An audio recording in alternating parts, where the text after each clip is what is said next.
मुंबईतील पवई आयआयटीमध्ये आजपासून टेकफेस्टचं आयोजन करण्यात आलंय। भारतासह परदेशातून अनेक जण दरवर्षीप्रमाणे टेकफेस्टसाठी उपस्थित आहेत।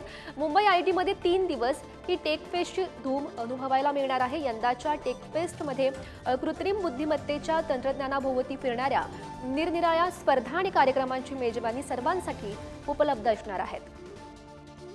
आयआयटी मुंबई टेकफेस्टचं यंदा 28वं वर्ष आहे आणि यंदा आकर्षणाचं केंद्रबिंदू जर काही ठरत असेल तर ते यंदाच्या टेकफेस्टमध्ये हा मानवी रोबोट हा टेकफेस्टचं आकर्षण ठरतंय।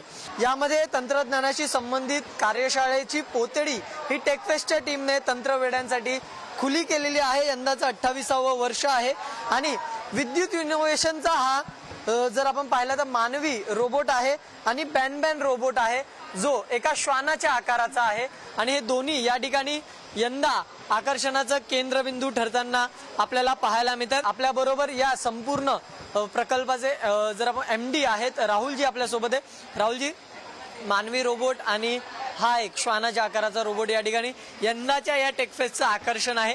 नेमकं काय वैशिष्ट्य आहे या रोबोटचं वैशिष्ट्य म्हणजे असं असतं, जिथे जे काही कामं जी धोकादायक असतात मानवासाठी ती आपण रोबोटनी करू इच्छितो अशी आपल्या कंपनीची धारणा आहे। आणि robotics, coding, artificial intelligence, machine learning हे भविष्य आहे आणि म्हणूनच भारत सरकारने सुद्धा शाळेमध्ये रोबोटिक लॅब्स स्थापन व्हाव्या आणि मुलांना हे सगळे आधुनिक शिक्षण शाळेमध्ये उपलब्ध करून मुलांनी असे रोबोट्स शाळेमध्ये बनवावे या डायरेक्शनला आपला देश चाललेला आहे।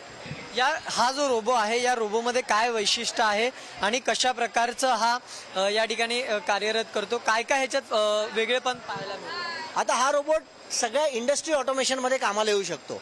जी कामं एकदम मोनोटोनस असतात, म्हणजे एकच कामं दिवसातनं 20,000 वेळा करावा लागतो, तो काम रोबोट करू शकतो। भारताच्या अनेक इंडस्ट्रीजमध्ये या रोबोटचं प्लेसमेंट आपण करणार। व्हिडिओ जर्नलिस्ट श्रीकांत खरातसह मी धनंजय दळवी, पुढारी न्यूज, मुंबई।